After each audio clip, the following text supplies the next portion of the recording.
Hello and welcome back to Puck on the Parkway, episode 3 of season 2. We've got the ball rolling really quickly here, and the season is right around the corner. The Devils are in Czechia, they are in Prague, and we are back stateside talking about it. James Burley and Daniel Rebane here to break down the latest in the New Jersey Devils world.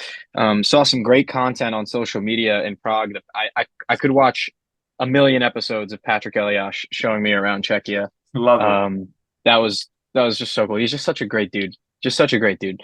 So yeah, that's how we're gonna kick things off. We'll start with some rumors though, because I mean, if you've been involved with hockey Twitter or just NHL news online, I think you've heard about the rumors coming out of Boston that star goaltender Jeremy Swayman seems to have been unhappy with the way his contract discussions went down going back to last summer 2023, Yep. and there could be some fallout there between the star American netminder and one of the top teams in the Atlantic Division. So that's gonna bring the New Jersey Devils, who were rumored to be in the conversation to land a big goaltender like Swayman. Of course, they've got Jacob Markstrom now, but we'll talk about this and what this could mean for New Jersey. But first and foremost, Dan, good to see you again. How you doing? How you doing, man? How's everybody doing? I know me and you are going through it right now with the Mets. They blew a game two when, they should have easily won, and now they're going to a game three tonight, which is You gotta believe. Thursday. So we gotta believe, but the Mets, they always gotta make things difficult. So we'll see what happens tonight. And then tomorrow, game one of the Devils season over in Prague, and I can't wait for that to start. So let's get things rolling, man. Yeah. So let's jump right into it on the Swayman front. I mean, technically, we don't know what's true and what isn't. Everything that's coming out is just rumors. The Devils were supposedly one of the teams interested, and for good reason. Of course, they had a goaltending problem, and this would have been an answer to it. The 25-year-old man from Anchorage, Alaska, could have been a New Jersey Devil. It didn't look likely, but now it looks like it's less likely that he's going to be a Boston Bruins. So uh, I'm not sure if they're going to sort that out, but it's possible that Jeremy Swayman doesn't ply his trade in Boston for this season. Dan, what have you heard about this whole situation? Can you fill in some of the cracks for us, and how does this affect New Jersey? Well, it's an interesting story all around because this all started last year, as you said, during his arbitration, and apparently they had one of like the worst arbitration hearings like ever. Like Swayman came out of there so unhappy. Like they eventually got a deal done, but like he was so unhappy about the process and what was said between the two sides about him and about his game. And then I think that's just carried into this offseason. And obviously they trade their other goalie to Ottawa. So now it's just Swayman. It's just, now you got to get Swayman down to a deal. And obviously you want to lock him up long term, but I don't know what the offers have been. But obviously Swayman has not been happy with what's been out there. And then you see, the GM, I think it was Cam Neely, right? Cam Neely, yeah. Cam Neely comes out in like a media availability saying that, he has 64 million reasons to be here. And you're like, oh, okay. So he's got $64 million on the table. And then nope, the the the agent comes out, puts a statement out. It's like, yeah, $64 million is not on the table. So I think Boston's just shooting themselves in the foot, and actually, like I've had we've been reaching out trying to see what's up here, but sources close to me and Bad Dog Sports is that Jeremy Swayman might be asking for a trade out of Boston. So we'll see. As you said, things are just rumors right now, but I don't know, man. Things are heading into a bad way up in Boston. So you said that we were in for Askarov from Nashville Right. before he went to San Jose. Me personally, obviously, there's a lot of logistics to get done here for a Swayman deal to New Jersey. Obviously, we just traded for Yeah. Jacob Markstrom. The cap number is going to be big. You would have to make a trade for him, so you'd have to send more assets out the way. It would be a big deal for New Jersey to get this done. But at the very least, you have to at least ask the price. You know, Hmm. Jeremy Swayman is at 25 years old is a top five goalie in the NHL, despite limited action. Like I think he's got just 130 something games started in the NHL, but he's got the potential to be like the best goalie in the NHL. And Yeah, you and, go ahead. and just to mention, 25 may be for a skater. You've already played 4 years at the top level. 25 is incredibly young for a goaltender in this league. Exactly. So Yeah. this guy's got a long career of being in Vezina conversations in front of him. But continue. But yeah, I was just gonna say like this is a guy that's going to be with USA Hockey like this year. Hmm. Like he's a top three goalie for the US right now. Like that's saying something with all the American goalies That's a out there right now. good category to be in. Yeah, You got exactly. Otter. I mean, you've got Hellebuck. Hellebuck. You've got Demko, I believe, Yeah. as well. I mean, That's there's just a lot of goalies out there that are Americans, it's a and lot of good Swayman is one of Americans. the best, man. And you He might know, be the best. he might be the best going forward. And again, I said Boston's kind of just shooting themselves in the foot, and that's what it feels like. I don't know how you don't just give him what he wants. Obviously, it's a lot of money. Boston, tends to not try to give their player like overpay for their players. Like a lot of players like Bergeron in the past have Hmm. taken less. But when you go into these arbitration deals, you take that risk of turning a player off, like they don't want to be there anymore because what you said about them, and Right. that's kind of what this situation seems like with Swayman, and he's kind of had enough with Boston's front office. So we'll see. It's just rumors again. That's what we're just hearing on our side.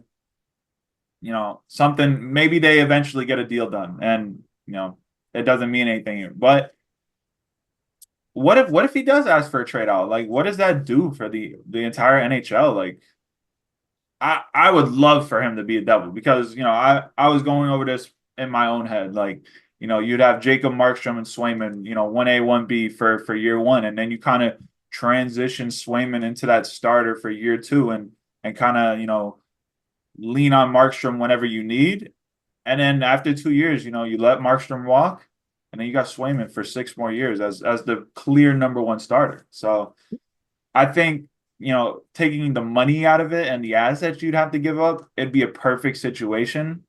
But again, it's going to be an expensive trade for any team that gets Jeremy Swayman. I think it's just such a crazy situation for one that I think would kind of take the whole NHL by storm. This is a guy who's really expected to be among the class of NHL goaltenders for the next decade, really. If you Yeah. if you think about goaltenders, the best of the best, they come and they stick around. Yep. So that's kind of the expectation for Swayman. I mean, the Bruins kind of, I mean, I didn't want to say forced out, but Linus Ullmark was a Vezina winner a year ago, and he's no longer with the Bruins for the commitment they wanted to make to Swayman. That's how good he is.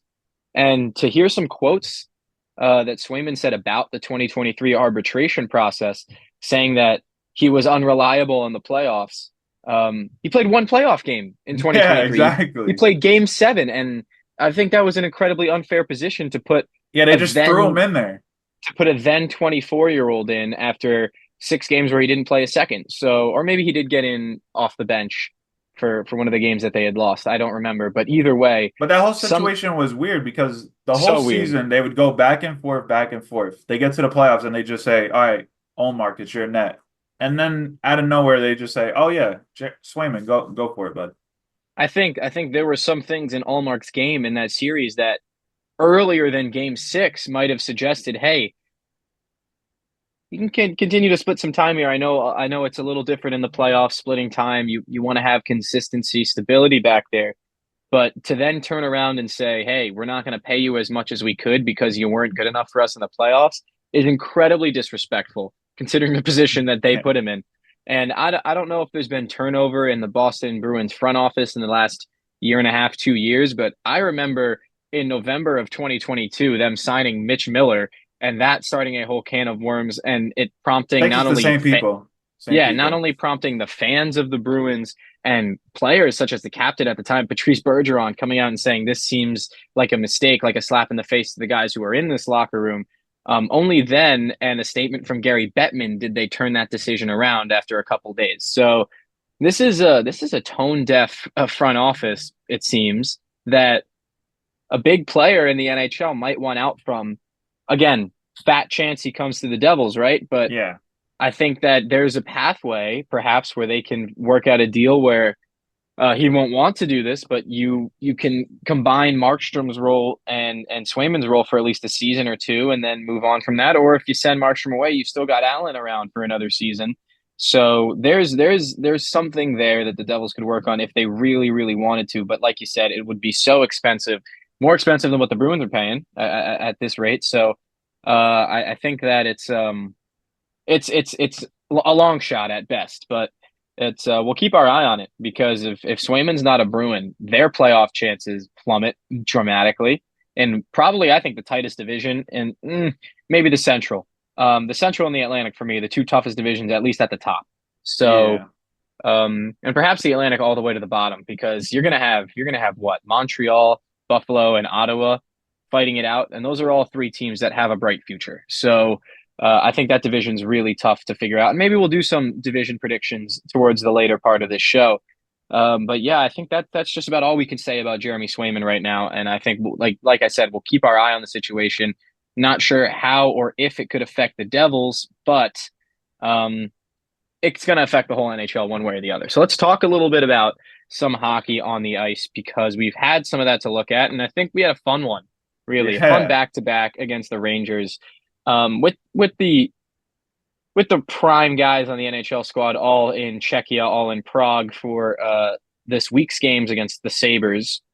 It was just a rotation team, a bunch of ECHL and AHL guys taking off against the Rangers, mostly AHL with a couple NHL taxi guys and bottom sixers. I know Capo Caco played for the Rangers as well as a couple others. I saw Will Cooley as well. So some names that you might remember from the Rangers, really only Devils sickos will have recognized guys on that Devils teams. Maybe the goaltender's name jogged your memory a little bit. Of course, that's 27-year-old Jeremy Brodeur, son of the greatest of all time, Martin Brodeur, Devils legend, NHL legend.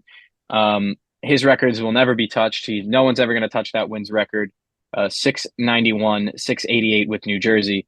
So uh, it was just really cool to see a guy named Brodeur playing in goal for the Devils. Yeah. And it was even better to hear his name announced by Bill Spalding on the MSG broadcast. So he was a minute or so, maybe 2 minutes away from a Yeah. shutout in that game. And the Devils honestly outplayed the Devils AHLers, outplayed the Rangers AHLers. So that was a fun one. And you wanted to talk about Kevin Labank's influence on that game specifically.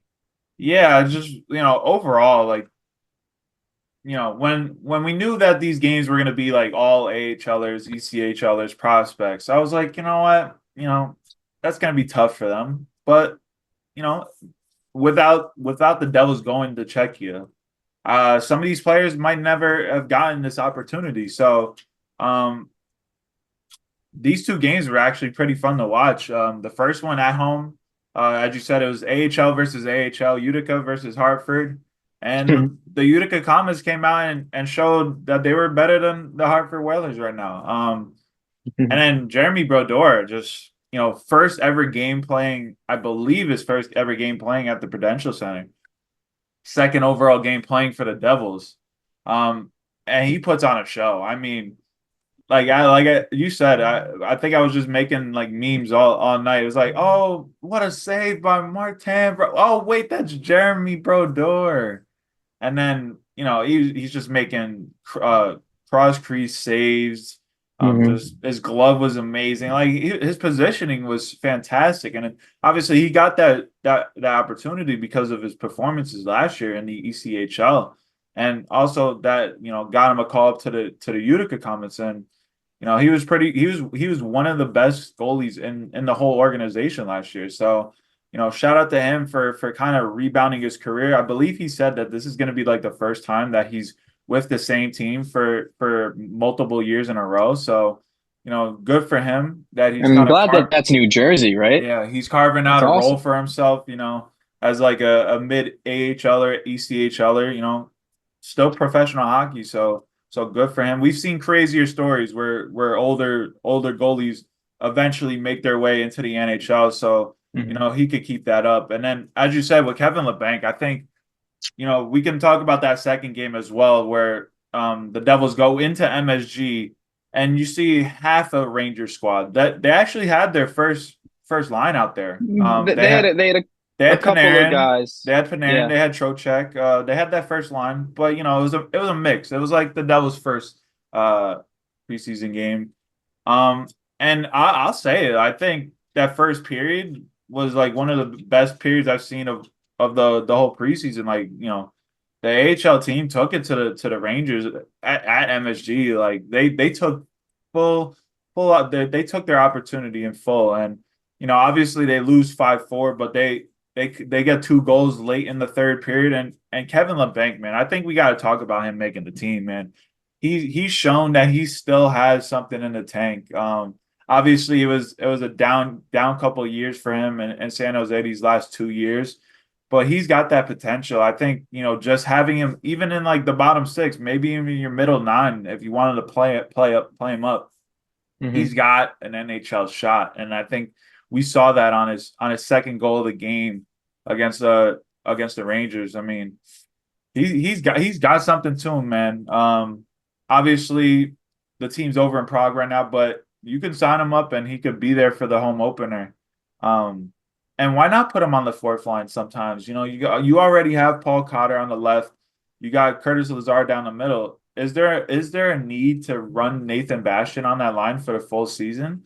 Why not put a offensive player that has shown that he can play defense capably this preseason and has a shot. Like I feel like if you had that fourth line of Cotter, Lazar, and LeBanc, I think they could easily get you a couple goals this season. So I don't know your feeling on him, but I've loved what I've seen from Kevin LeBanc this preseason. I think that there's really no reason not to at least have him try playing out as the extra forward, right? Yeah. I think if you're going to health bomb him a lot of games, he's a guy that you just plug right in when there's an injury, and he could play on the third or fourth line and be effective. So that's the type of guy that you got to have around your clubhouse in the NHL, and I think that they will.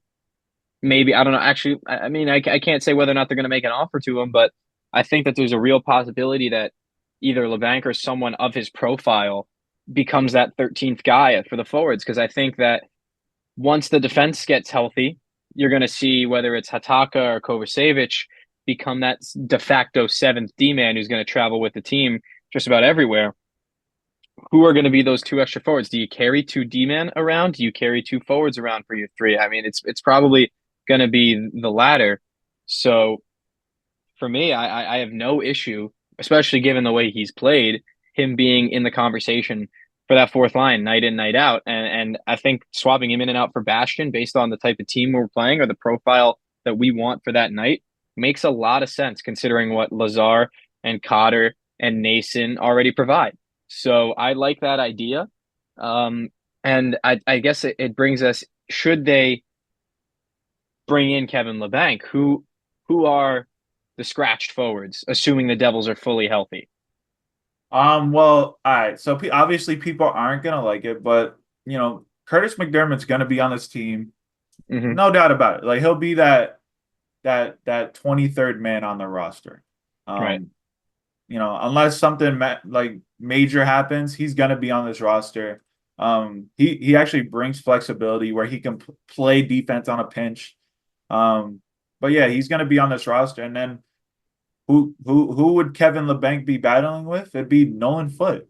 Like, Nolan Right. Foote, not Brock Bowers. I was going to say Brock Bowers, but Bowers, I forgot his first name now. Is But this Shane? yeah, Shane Bowers, who's over in Prague right now.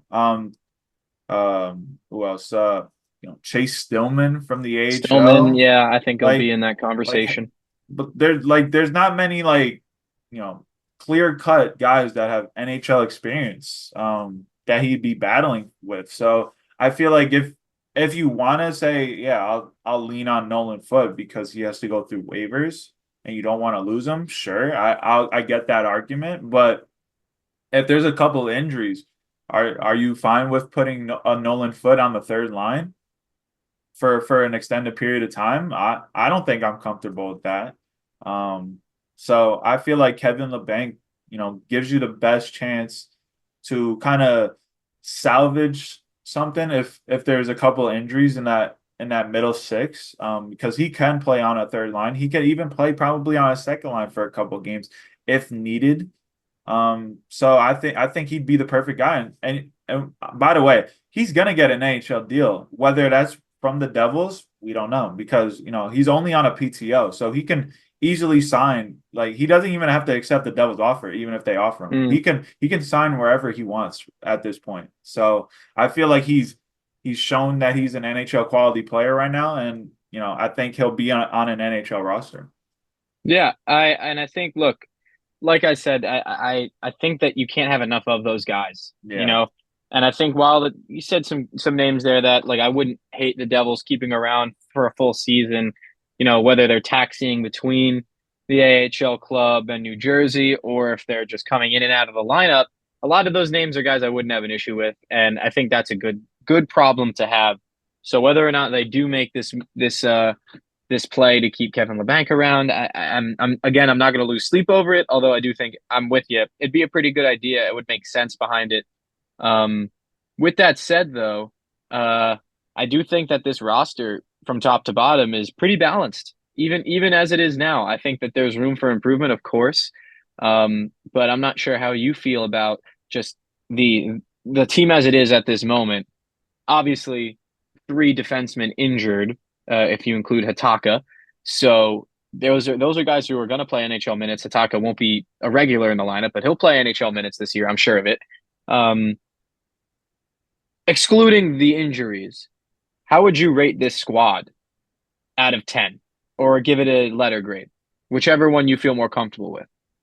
I'd probably give this squad, full healthy. I'd probably fully healthy. I'd probably say it's probably, in between an A minus and a B plus, more leaning to the A minus because Mm-hmm. I feel like, they're just missing probably one player like on the forward group, and that's another goal scorer.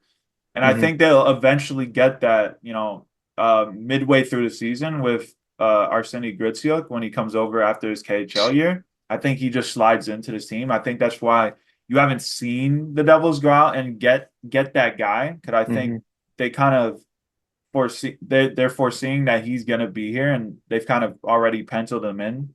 So I think other than that, you look at the roster. I think it's pretty solid. I think we haven't had a more balanced team in decades. So I think when we were talking about last year, we thought that this was a top nine that could rival any team. I think you know we were blinded last year, but I think this year, when you have a third line of Palat, Hala, and Stefan Nason, I think that third line can rival anybody in the NHL right now. So I'd say A minus once everybody's fully healthy. Yeah, I was going to say A minus as well. So I think I'll just echo a lot of what you said. I think the squad for the most part is the same from a year ago, but when you bring back all the guys who were injured, you start to remember just how dangerous this team can be. Yeah. And while there's no high percentage scoring winger, excuse me, like Tyler Toffoli in the top six, maybe you start to regret not bringing in another, high octane forward. But I think the squad goes deeper this year than it did last year. I think bringing back Tatar and bringing back Nason only makes the middle six stronger. If you have an injury, God forbid, to one of the guys ahead of those guys, I wouldn't be so uncomfortable with bumping them up a line and No. giving them some more minutes. Those are guys who can shoulder that burden and can accept the responsibility of having to go be a more offensive player when the time is right. Yep. If I think back to last year, the third line was probably mostly the same. I remember Hala playing a lot of second line with Hughes when they were both healthy, just to add some more physicality to Jack Hughes's line. But for the most part, it's unchanged. It's just more refined, and now there's more cover, which I think is hugely important and it's something that they didn't address last year, and now that they're addressing it this year, A minus feels fair. Is Yeah. there anybody else you wanted to talk about from the last couple preseason games? Yeah, I'd bring up two more names, and I think these are guys that if there's a couple injuries and they need some call-ups, I think these are guys that could come up in a pinch, and that's Brian Hallinan, undrafted out of Michigan Tech a couple of years ago.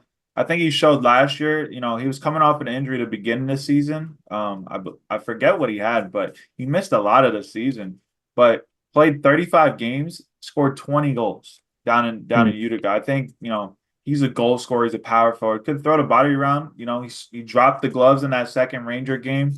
Not the best fight, but like if he's gonna, I'll take him dropping the gloves if he's willing to do it. Um, and then Daniel Mazul on the back end. I think he's had a great preseason. I think having the team go over to Prague was a blessing in disguise for him because it kind of just gave him that opportunity to be that guy in the defensive front for the Devils. And Hmm. I think he's shown that he could very well be an NHL player in the next like year or so. Yeah. If they ever needed to like shed salary, you know, God forbid they needed like to trade like a Siegenthaler or someone, I think he could easily like slot in on that third pair and be Hmm. be a shutdown guy going forward. I think Daniel Mazul could be what we all thought Kevin Ball could be. I Yeah. I, I really think that he's got the size. I think he's got the IQ.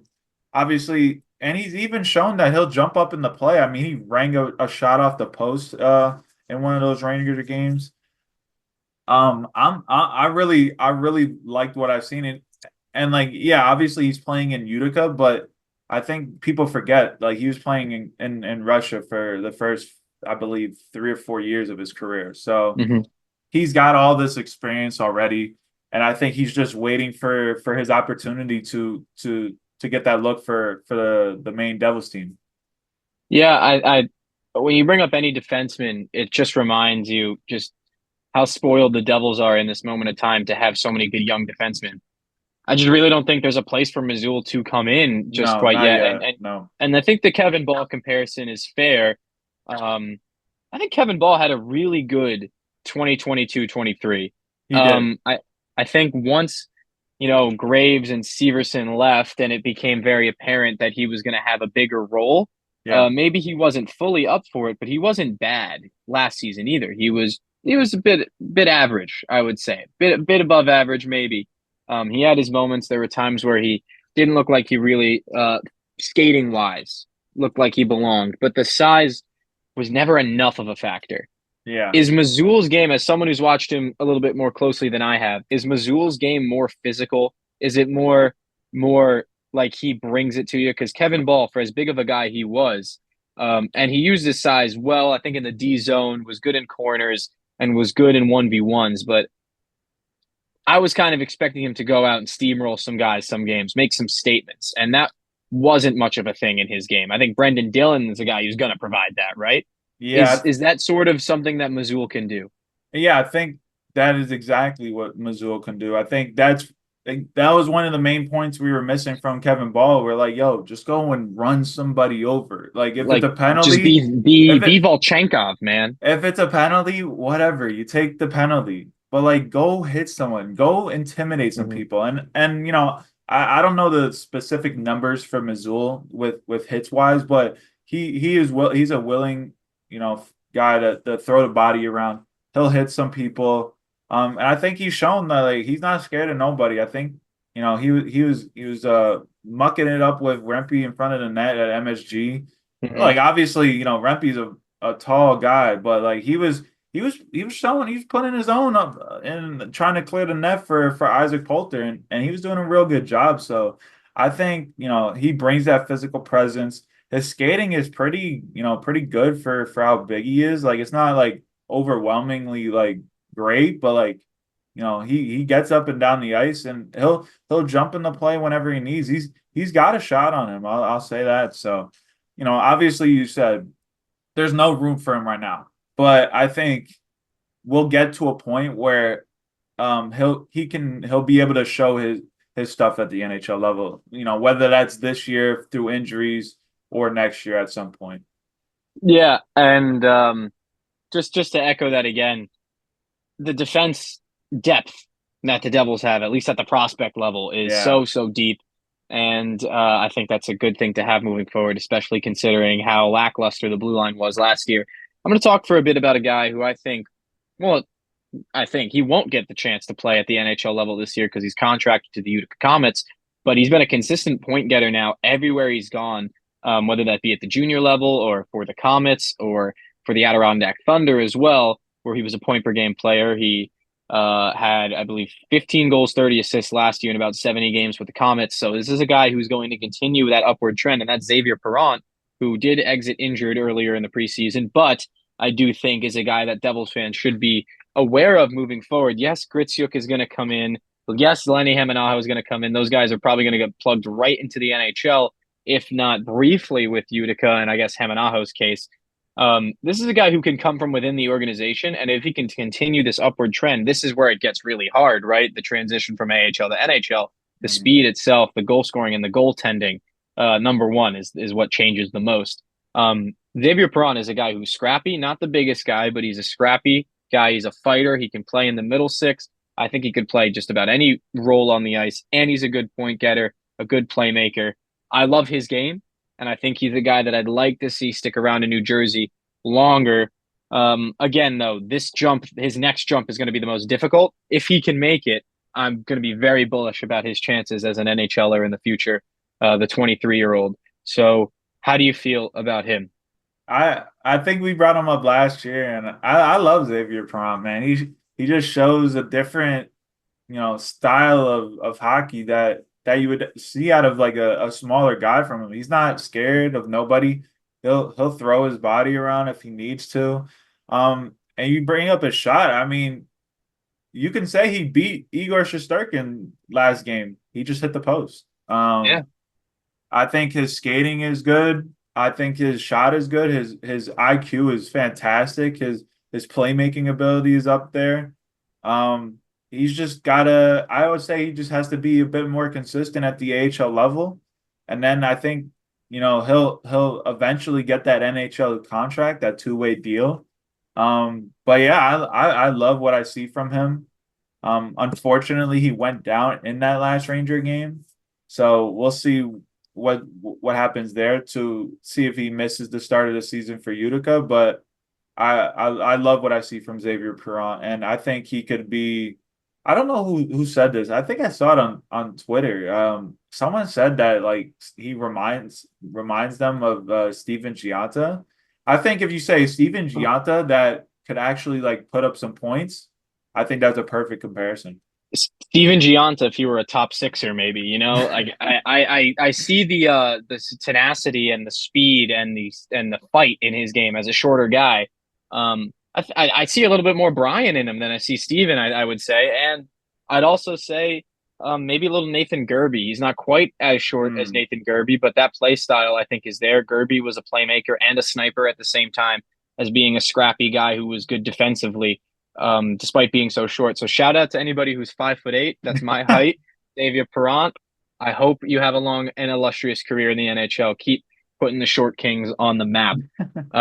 Is correct me if I'm wrong. You had one more name you wanted to bring up before we move on from the preseason and give some predictions moving forward. No, all good. We're all done. Good. Yeah, we got Kevin LeBanc, Brian Hallinan, and Daniel Brian Mazul. Allen. Okay, that's right. Okay.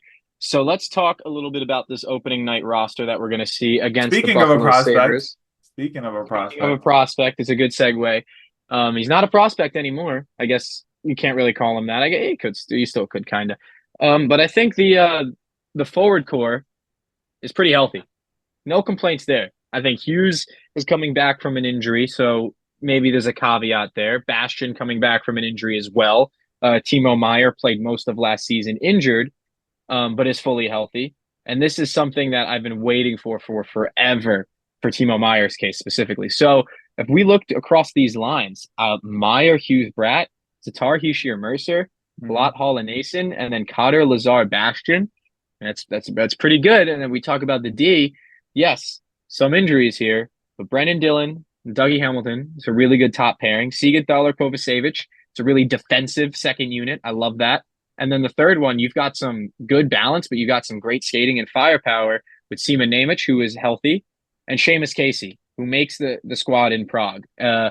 That's a huge deal. Of course, you're going to have Markstrom and Allen as the goaltenders, but let's start with Seamus Casey making this team. How does he make this team better? And do you think he's going to hit the ground running or hit the ice skating? Yeah, I think when we saw, Amanda Stein put out the lines right before they were heading off to Prague, Seamus Casey was on that third pairing, and I think we were all like, okay, because I think we said last week, I think time in the AHL would have been beneficial for him, right?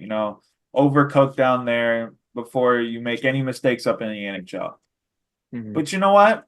I think when you got the talent like him, he's played a couple of years in college hockey. And for whatever reason, I think, college hockey makes it easier transition to the NHL game than junior would. For whatever reason. I don't know what the specific reasons are. Maybe it's, you're playing older guys because obviously there's an age cap at in the CHL at 20, 21. College hockey, you could play guys that are 24, 25. And that's what you're playing for the most part. So, we'll see what he does against actual NHL talent. But, from what we've seen in the preseason, I think he's wowed with his skating, his poise on the puck, just so calm with the puck on his stick. Like he's never like phased by anything. We saw his assist for Jack Hughes' goal in that failed comeback against the Islanders. I've liked what I've seen. Apparently, he's running the second power play with Luke Hughes out. Well, this is going to be an interesting time, and he's playing next to Seaman Nemec, so we're going to have four righties in the lineup. I don't know how you feel about having a righty on his offside on the defensive side of the puck, but I'm okay with it. I'm thinking about it more and more. I think who else would you put there? Nick DeSimone. Like, yeah, he's more of an NHL player, but I think the ceiling for Casey is way higher than Nick DeSimone, even at where Seamus Casey is right now. Well, look, I think a lot of last season we saw Brendan Smith playing as a left defenseman on the right side, and I think he might have been a little bit more comfortable with doing that than some of the other guys, but it was exposed. And I Yeah, think look, love Brendan Smith. I think part of that is just the gap in quality of him as a defenseman in general, more so than it being on his uncomfortable side. Again, love Brendan Smith. I think the Devils are going to miss having him around the team. Honestly, I do. But as far as this goes, for the first couple games of the season, I feel like this is if he makes mistakes here, I think these are mistakes he's only going to learn from. yeah. So I have no issue with him being the guy in the uncomfortable role. I think maybe it would make more sense for Nemec to play on the opposite side, a guy who's defensively a little bit more capable, but you want to keep your best defenseman on his strong side for that reason. So I have no issues with this. I think Casey's a good enough skater to deal with the discrepancies of not having his stick in the more convenient spot on the ice. But overall, having four righties, I've never been such a hater of playing defensemen on their opposite side. Genuinely and generally, you'd prefer to have your righties on the right, lefties on the left. But if you can't do it, you can't do it. You play your six best defensemen. That's always been my way of looking at it. And I think that Seamus Casey's more than good enough of a hockey player to deal with some of those issues. So while he might get tested by Alex Tuck flying down that side sometimes, I love his skating ability to be able to deal with that, even if his stick's not going to be out to that side to begin with. So I just love that the fact that he's got a chance, and I think that he's going to do some things that blow our minds when we watch these games. Whether it's he goes on a great skating run or he makes a nice stretch pass up the ice. This kid has got so much talent, and I can't wait to watch him. I love the fact that now there's so many extra guys that the Devils can choose from on this trip. You've got a whole extra forward line, defensive line, and goaltender. You got a full extra squad, really. If you could start the game with six guys, you got Foote, Bowers, and McDermott as extra forwards. You've got DeSimone and White extras on the blue line, and then you've got Dawes as the third string behind Jake Allen, Markstrom, and as we know, all three of those guys can do a job net minding at the NHL level. So you take a look at the extra depth these guys are bringing, and there's a lot to like. So I really love this squad.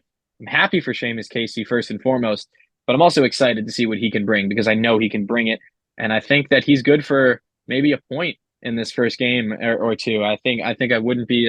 I'm not a betting man myself, but I'd like to see the odds on him to record his first point. And I don't know. I think maybe he can do it. He's put up a lot of points at Michigan for sure, right? Yep. He put up 74 in 77 games, including 45 points last year. Yeah, that's a pretty big deal for me. I don't know about you guys, but that's a pretty good record to have for a young defenseman going straight into the NHL. So I think if we just take a quick look at the squad that Buffalo is bringing, I mean, there's some quality, especially in that top six. Tage Thompson is a star in this league, no doubt about it. Yep. Dylan Cousins, Quinn, Zach Benson, JJ Paterka, Alex Tuck. That's a good top six. I think they lose a little bit of firepower when they go to their bottom six, but they've got a lot of reliable guys. Jason Zucker, Ryan McLeod, Sam Lafferty, Nicholas Alb-Kubel. Like these are guys who are not necessarily big point getters at this point in their careers, but are guys that are going to give you a good fight. And I think they're really going to challenge our bottom six. And if you look at the most turnover for this Devils team, it is in the bottom six, really. Guys like Stefan Nason coming back to the team, Paul Cotter, Bastian coming back from injury. I'd like to see that those guys get challenged by a good bottom six because if they can win that battle physically for this Devils team, I love the Devils top six to go and skate around this team. Blue line, I think, is really a question mark for the Yeah. Sabres. Connor Clifton, Owen Power, Bowen Byram, Rasmus Dahlin are all big guys that can all do a job. And I would even say about Yoki Haru and Matthias Samuelson. I've never known how to pronounce Yoki Haru's name, and I hope that's correct. That's a great, yeah, that was great. You That hit was that. a good effort at least. But You hit it. I think that they have quality on that blue line. About getting good pairings, I think is a different question. And I think there's a really good opportunity to skate against that third pairing, especially Clifton, a bigger guy, Samuelson, not as mobile as some of the Devils forwards, and this team should be skating first. So if Sheldon Keefe, and that's his modus operandi as a coach, can get these guys to skate early on, there is no reason why they can't beat the Sabres back to back, and provided the bottom six wins their battles physically. That's going to be the biggest challenge for me. And of course, we'll see it when we see it. But Jacob Markstrom, the Devils have a goalie now. If he can make some big saves early on in this season, the confidence that that'll give him and the rest of the guys moving forward, I think that's enough. Because look, we could talk about how bad Vanacek was all of 2023-24. He did keep the Devils in games in 2022-23. He was genuinely league average, but would make big saves. And that Yep. is all the Devils missed last year. If he had made big saves in some moments and kept them in games, the Devils might have been a playoff team. And Mm-hmm. maybe they don't go and get a big goaltender. So there's a lot of variables here. I'm looking to see Markstrom be consistent, make big saves, make saves that we wouldn't expect you to make. Keep your team in games. You need to do that at the NHL level. Can they skate on this blue line? I think they can. And can the bottom six be physical, at least match the physicality of the Sabres team? If they do those three things, the Devils will give themselves a chance to win every night. And I think they should win both games against the Buffalo Sabres. How do you see this matchup shaping out to start the season? Yeah, I agree with almost everything you said. I think the main two things I'm going to be looking for is how Timo Meyer works with that first line. I think we Yeah. both said we had some concerns of how it's looked in the past, even in preseason a bit. But now it's the regular season. Maybe something turns on with Sheldon Keefe and those three. We'll see how that rolls out. But this is the first time that they're going to get real action together under Sheldon Keefe. Power play one. I'm gonna be seeing how that kind of shakes out.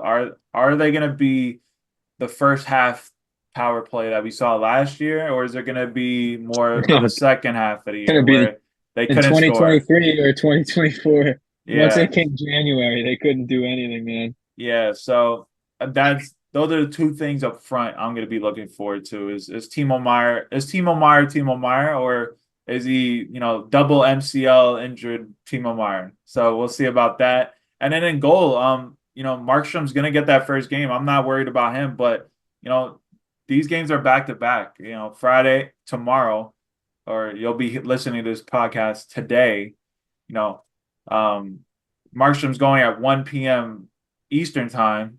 The next game is Saturday at 10 a.m. Eastern time. Jake Allen's going to be playing that game, and Jake Allen did not look good this preseason. And again, it's just preseason, but that kind of left a sour taste in my mouth. So I got to see him perform again. For the games that he played last year, I think Jake Allen played pretty well. So if he can kind of turn back the clock a bit and bring what he was showing last year into this year, I think I won't have any problems with Jake Allen. But I just got to see it first to believe that we're all set in goal. Because you brought up Jake Allen, I'm just going to bounce one question off you real quick. I loved what Nico Dawes did last year. I thought he was really good when he became the de facto starter, really, towards the end of last season before they brought in Capo Kakinen and Jake Allen. Let's say Jake Allen, knock on wood, God forbid, doesn't bounce back from the performances he's had preseason. I mean, they're not going to send him down to play for the Utica Comets, but is there an opportunity really where Nico Dawes gets a good run of NHL games again in your mind? Because I think that he can be an NHL caliber goalie in his career moving forward. But Jake Allen, the money that he's being paid this year, it's almost too much for a backup, but he's playing in almost a two A, 1B type role for parts of this season, at least you'd expect. Is it possible that he takes a backseat to Nico Dawes at some point?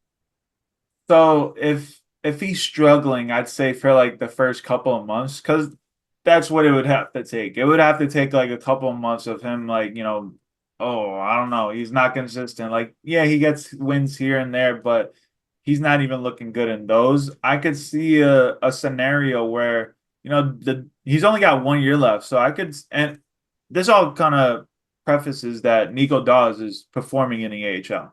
So Mm-hmm.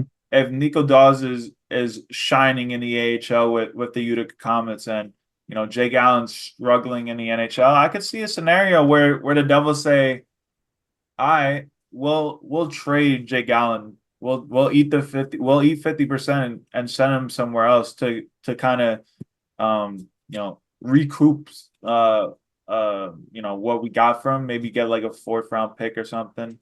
And then they called Nico Dawes, and he's the backup. But that also we have to bring up that if Jake Allen plays, it's a certain amount of games. If he played a certain amount of games this year, our 3rd-round pick that we sent to Montreal turns into a 2nd. So we have to watch out for that. Pray Jacob Markstrom stays healthy, and we don't have to worry about it. But if for God forbid Jake Markstrom gets injured and Jake Allen has to play a bunch of games this year, Devils are going to lose their 2nd-round pick this year. Oh man. Oh man. Oh man. Don't even. Oh man. All right. Well, look, I think that we'll cross that bridge when we get to it. It's good to know that there's at least some cover there. There's cover all over the ice for this Devils team this year. There's some injuries that would hurt more than others, but I think this year they're more prepared to deal with them than they have been in years past, especially compared to last year. So I think that's a good place to leave our look at this coming week and their games against the Sabres in a couple days. Let's make some bold predictions. If you have any hot takes on the season, maybe who you think is going to be good around the conference. Oh man. If I can just remind our viewers, we did this last year before the season started. Your take was that Jack Hughes would hit 125 points, right? Was the benchmark you set him? He was on pace, man. I don't think anybody is going to hear that or even hear that a year ago and say you're crazy or anything. I think that's perfectly plausible. What I said, if you recall, not only wasn't exactly plausible, but it definitely didn't come true. No. I said Vitek Vanacek is going to continue his strong 2022-23 season and going to be considered a top 15, top 10 goaltender in the NHL. It was more like he was like a bottom 2 goaltender in the league last year. So I definitely got that one wrong. I still love the Vitek. I think he was, for his time, was fantastic. and until he wasn't. And I think he was a great guy to have around. I think he was a guy, you know, the team loved playing in front of. But unfortunately, it didn't work out. They had to move on.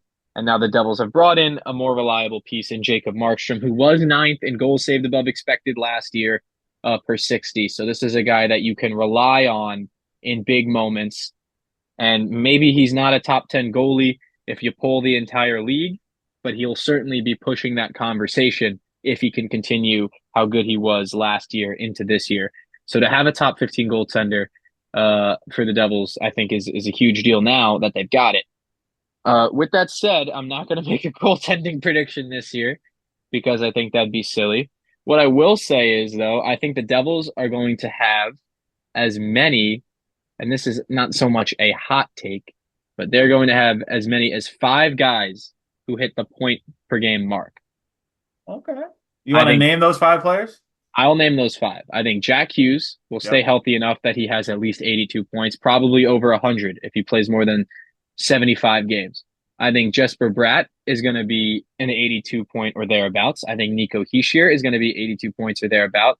I think Dougie Hamilton is primed to have that good of a season. I think he's going to score at least 25 goals, maybe from the blue line, and Bounce rack up a back. ton of assists. And most importantly, this is why I'm saving him for fifth. This guy is going to have, I won't want to say a bounce back because he wasn't bad, but I do think he's gonna. And I don't want to say that it's a breakout either because he's been great in the past. He's been a 40 goal scorer before, but and I think this is really the make or break for the Devils being a contender or just a another good team in the mix is if Timo Meyer can ball out and get a point per game, can get to 35, maybe 40 goals once again. Not only do I think that makes the Devils team better, because of course it would, I think that's the difference between a good playoff team and a great Stanley Cup contender. If they can add one more big scoring forward, one more big one, I think it comes from within the team. And I think Timo Meyer finally has the season we think he's had. So I think five guys are going to be in and around the point per game mark. I think Dougie Hamilton's good for at least 75 points. Nico's good for at least 80. Jesper should be good for 80. Jack should be good for at least 95. And then Meyer, I think, should score 40 goals or thereabouts and rack up 30 to 40 assists to boot and should be around the 80 point mark as well. And if he is, that could be the difference for the Devils. All right. I don't think that's that hot of a take, really, but a It's lot not. has to go. A It's lot not of that that. has to go. A lot has to go right for that to come true. Yeah. You know, that's a great prediction. It's not as bold as what mine's gonna be because Probably you know, not. I went too bold last year. um I'll say this. I've been debating between two, and I'll say my second one that I would have went with, but This is the honorable mention. yeah, this is a very honorable mention. I think this might be like the boldest of the two, but I'll say I'm going with the more, plausible one.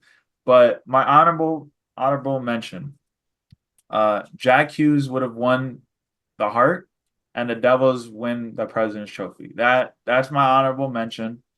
Um, and that could easily happen if Jack Hughes stays healthy for 75, 80 games. He was on pace to lead the league in scoring last year. Maybe Connor McDavid, ends the year with what he did. I think Jack Hughes, if he got 125, 130 points, what he was on pace for, I think he easily is the Hart Trophy winner. And McDavid wins the Best Player award, but the Ted Lindsay, I think Jack Hughes would have been, the Hart winner. But this year, I think stays healthy. He's playing with Jesper Bratt and Timo Meyer the whole year. I think if as you said, if Timo Meyer gets to 40 goals, there's no question Jack Hughes is getting 100 points this year. I think if Right. we can all say that stays healthy, he's getting 100 points. Jesper Bratt's another guy that could easily get 100 points if he's healthy and he's playing with these two guys the whole year and they're clicking. So we'll see. And then the President's Trophy, that was just a throw in. That was just the cherry on top. I think Sheldon Keefe has shown that regular season performances, I think he gets the most out of his team. And I think this is the best team he's ever had. I mean, obviously, you could say that he's probably had more top end talent in the forward core in Toronto. But I don't think he's ever had a goalie like this. I don't think he's ever had a defense like this. I mean, I don't think that's bold in any way. So I think, Or a bottom six like this either. yeah, I think this is the most balanced team he's ever had. So if he gets them clicking on all cylinders for consistent time, I'd say like 60 games, 60, 70 games, and they have a off night here and there, I think they could easily be the best team in the regular season. But now on to the bold prediction. And you said you didn't want to bring up a goalie one, but I'm gonna bring up a goalie one. You're a better man than I am. Jacob Markstrom will win the Vezina Trophy. That is my bold prediction. We've said it. Like, he's one of the best goalies in the NHL. Saves above expected. Top 10 in the NHL. 2 years ago, I think he was outstanding. I think he had 2 years ago. Did he have the best saves above expected? I can bring up the numbers Yeah, if you want to keep going. yeah. If you want to look that up, well, but I just think playing in front of this team, they're gonna win a lot of games this year. I think he's gonna be a big part of that. They're gonna finish first or second in the division. I just think, with the way he plays the game, the defense in front of him, that's gonna be much improved this year, when they're fully healthy.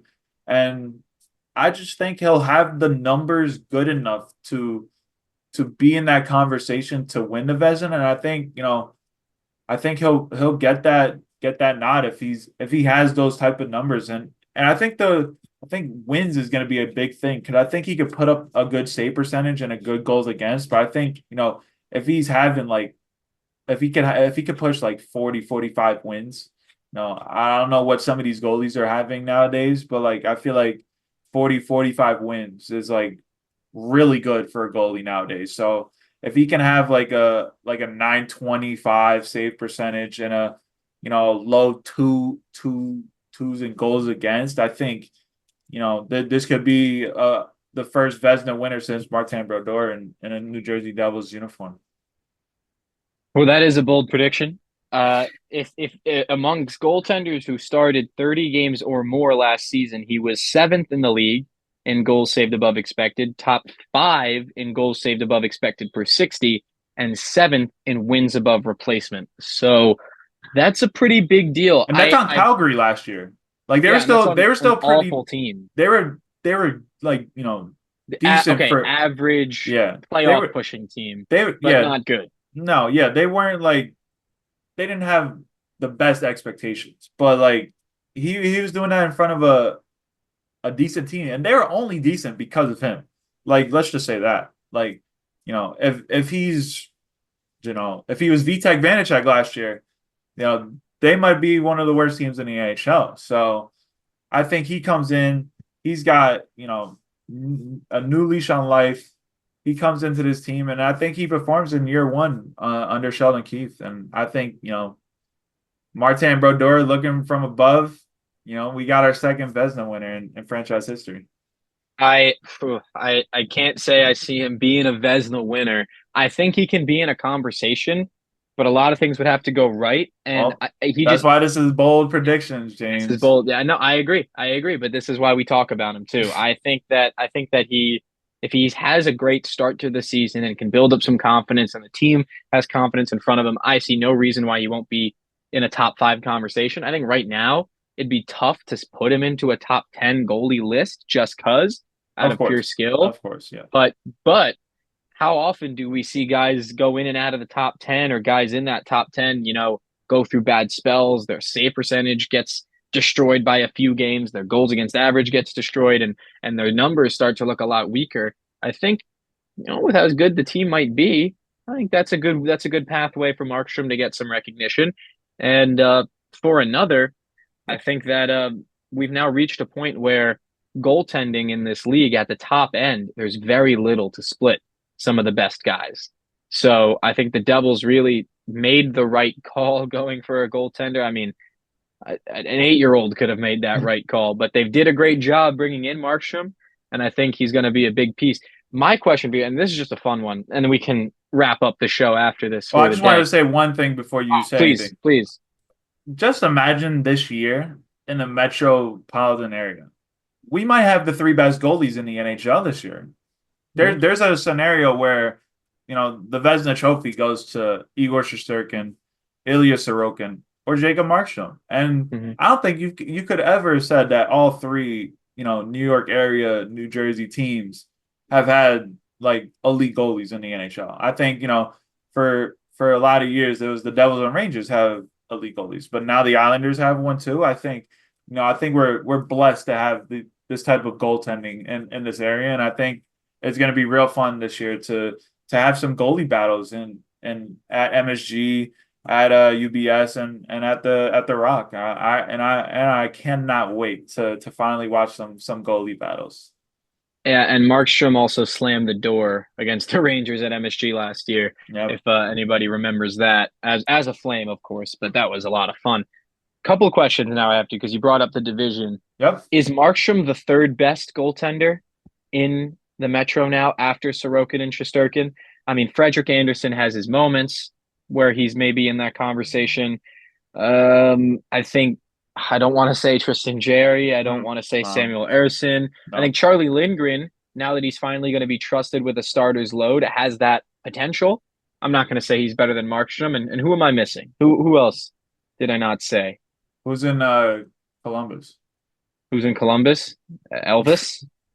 Yeah. Okay. So yeah, Uh, I think he's easily the number three. I think he's number three. I think maybe Jari could have a case against him, but I disagree He's with that. always injured, so I think that's three, four, and then five would be Lindgren. So I really love the fact that the Devils now and Anderson, excuse me, is going to be perhaps number four on that list. So I think to even have that conversation is huge, yeah, huge. that's a The huge Devils are jump. going to be kept in games by their goaltender. And my final question, and this is a big one because this is a guy in Devils history. Unfortunately, that's going to be disrespected, but at least in my time watching him, was my favorite Devil at the time and was an all-star for good reason. And that's Corey Schneider. In his prime as a New Jersey Devil was so good. Oh, So good. Do oh, you think I know your Markstrom is question. you think Markstrom's going to be better than 20 what was it, 2013 to 2016 Corey Schneider? I'm not gonna lie to you. Oh, that's a tough Because that question. That's a. Schneid's I was think I so think if good. you put Corey Schneider on this team right now, I think Put him on the team last year. Oh my God. that's such a hard question. I want to see it first in a Devils uniform, Uh-huh. but Yeah. I could definitely, I could easily say that Corey Schneider in his prime is just slightly better than Jacob Markstrom right now. Hmm. Just because Markstrom's obviously a bit older, and but he's still pulling up numbers. But like Corey Schneider, even on the worst Devil teams, was having like he was like so good and kept them in games and when they definitely shouldn't have been. So um right now I'll say that maybe prime Corey Schneider is better than Jacob Markstrom, but it's like the slightest of hairs. And look, the fact that those two are close together in Yeah. terms of how good they are, that only bodes well for the Devils. I mean, those teams were awful. Yeah. And the one year the team was good was actually when Schneider's injuries caught up to him and he started to trend downward in that 2017-18 year when the Devils made the playoffs. And Keith Kincaid was a big part of the reason why. I think apart from that, Corey Schneider's time in New Jersey was excellent. He played at the U.S. Olympic team in 2014. Mhm. He was on the World Cup of Hockey U.S. team, I believe, in 2016 as well. I could be wrong about that. I'm trying to remember. But he was certainly a star goaltender, really. He was top 10 in the league, an all-star for a reason, and a guy that was fun to root for. If only the team in front of him was better. If the Devils last year had that era Corey Schneider, I think they would have been gross. But Yeah. I mean, this is all hypothetical. I think if Markstrom can earn the comparison, I think that bodes well for the Devils, and I know you agree, Dan. So I think Yep. with that, that's just about all the time we have for this week on Puck on the Parkway. Just 2 days from the puck drop to start the 2024-2025 season. The No, Devils, of one course, day, which one will be day today, which will be today when you watch this. when you watch us. Well, my apologies. That's true. One day away uh, from when you are seeing this, the viewer. We are recording this in advance, of course, but that is all the time we have this week for Puck on the Park, where the Devils, of course, starting their season across the pond in Prague.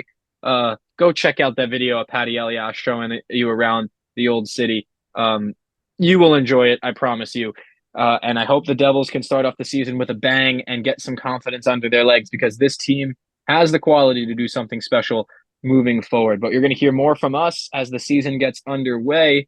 Right now, it's just a waiting game and it's about excitement. So for James Burley, Daniel Rebane, thank you guys so much for watching. Let's go Devils, and we will see you guys next time. Let's go Mets.